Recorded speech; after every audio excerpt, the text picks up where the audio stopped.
Sa tinagal-tagal ko na nga na namamalengke dito sa Hong Kong, ngayon pa lang ako nakakita nito ngayong dagat.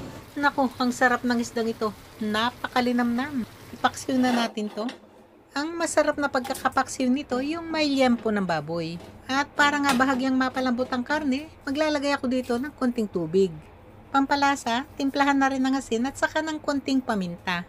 Halu-haluin lang, takpan, lutuin hanggang sa medyo magmantika na yung taba ng baboy. Gamit dito yung medium setting ng apoy.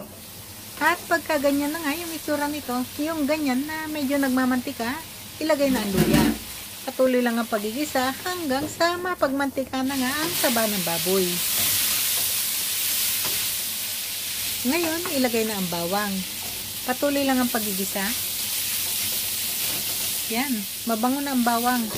Sunod na nga ang ilagay dito, itong berde at saka pulang sili. Agad nang isunod na ilagay itong maliliit na sibuyas. Halu-haluin lang ito ng mga nasa 2 minuto o kaya naman ay lutuin hanggang sa maamoy na yung bango ng mga sili. Yan, mabango na ang mga sili. Tanggalin ko lang lahat ng berdeng sili. Konting pulang sili na rin. Saka na ito itabi para mamaya. Ngayon, pwede nang ilagay ito ngayong dagat. Nasa 80 Hong Kong dollars ang pagkakabili ko nito dito sa Yatong Market. Kung sa pera nga natin, halos 600 pesos lahat to. Maglalagay na ako dito ng siling labuyo, konting paminta ulit, puting suka. Nako, naubusan ako ng puting suka. Dagdagan ko na lang nitong apple cider vinegar. Pwede rin naman.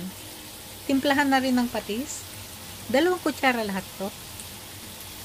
Para malutong mabuti ang suka, takpan at lutuin pa ito ng 2 minuto. Gamit dito yung mahinang setting lang ng apoy.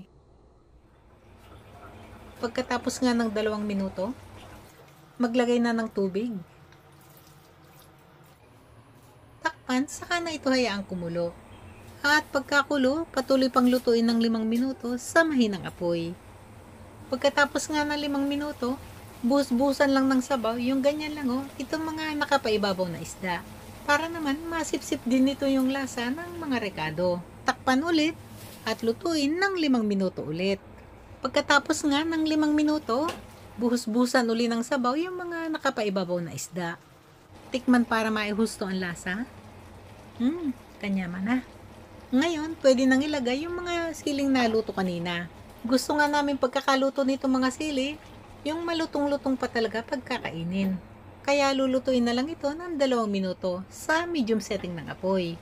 O yan na may kalututa na. O ready to serve na to. Pero, kanyama na po. Makarakalta na namang nasi kanya na mo.